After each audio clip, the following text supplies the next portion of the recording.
What's going on, guys? Continuing in our next Legend series. Thought I'd go off the board, not picking a Hall of Famer. I'm picking someone who, had tragedy not happened, he definitely would have been one of the all-time greats. Someone who's only played 157 NHL games. Talking about the late great Pelle Lindbergh. This is Pelle Lindbergh's 1983-84 O-Pee-Chee rookie card. He has two cards. He has this, and he has a card from the 85-86, which is a memorial card. I don't believe there's a card for him in the 84-85, if memory serves.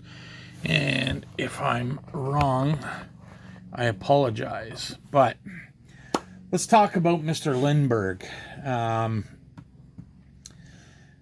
Just the most important thing, he signed with the Philadelphia Flyers from his European Championship years with Sweden. Played many years for Sweden before he headed over. Played better part of 2 seasons with Philly's AHL Maine Mariners, where in 76 games he posted 48 wins, 21 losses, and 7 ties with 1 shutout. Fantastic numbers. And ultimately played 157 games in the NHL for the Flyers. 87 wins, 49 losses, 15 ties, and 7 shutouts. He had a goals against average of .330 and a save percentage of .886. I mean, this guy was the next coming of goaltenders.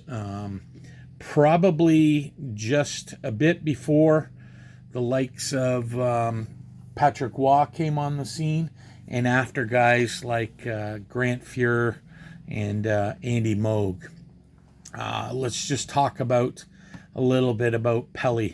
Having gained fame while playing for Hammarby in his youth and while making his debut in the highest Swedish hockey league, AIK Stockholm, leading him to the Swedish national team in the 1980 Winter Olympics. Lindbergh set his sights on the North American game.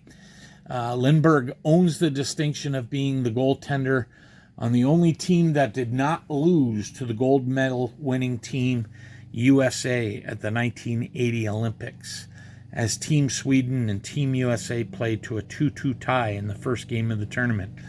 Team Sweden would go on to win the bronze medal, and then after being drafted by the Flyers in the 1979 draft, second round, 35th overall, started his North American career, as I mentioned earlier, with the Maine Mariners,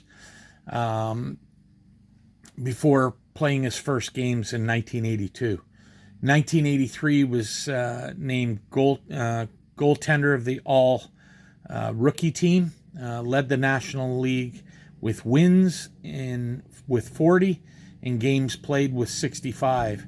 He was second in both shutouts and save percentage, and was third in goals against average during the 84-85 season, and won the Vezina Trophy, becoming the first European goalie to do so in NHL history. That alone is a feat in itself. That same year, he was also named first-team All-Star in his final game, November 7th, 1985. He made 18 saves in leading the Philadelphia Flyers to a 6-2 win over the Chicago Blackhawks. Unfortunately, in the early mornings of Sunday, November 10th, 1985, Lindbergh lost control of his Porsche 930 Turbo and struck a wall in front of a Summerdale, New Jersey elementary school, critically injuring himself and severely injuring his 2 passengers. Although declared brain dead a few hours later, he was kept on life support until his father arrived from Sweden late the next day, and his parents gave their permission to terminate treatment. He died on Monday, November 11th, after a 5-hour operation to harvest his heart and other organs for transplant. The time of the accident, he had just left the Coliseum, the former practice center for the Flyers in Voorhees Township, New Jersey, where he was attending a team party. He was intoxicated at the time of the accident with a blood alcohol level of 0.24, well above New Jersey's 0.10 at the time. Lindbergh topped the fan voting for the 1986 NHL All-Star Game. It would mark the first time that a player was chosen posthumously for an All-Star team in a major North American sport. Pelle Circle, a residential street in far northeast Philadelphia, was named in his honor. In 2006, a Swedish biography entitled Pelle Lindbergh Behind the White Mask was written by author Thomas Tynander. An English version was published in 2009. Pretty tragic way to end his career. Just some achievements that he gained over the years. Named best goaltender at the European Junior Championships in 76 and 77. Selected AHL First Team All-Star in 81. Selected to the World Swedish All-Star Team 79, 80, and 83. Numerous minor league awards. Like I said, he was a First Team All-Star in 1985 and won the Vezina in 1985 and played in was elected to 2 All-Star games. Played in 2 and was elected posthumously for the 86. So not a Hall of Famer, but had he had survived, I'm sure he would have been. So there you have it, folks. Mr. Pelle Lindbergh. Thanks for tuning in.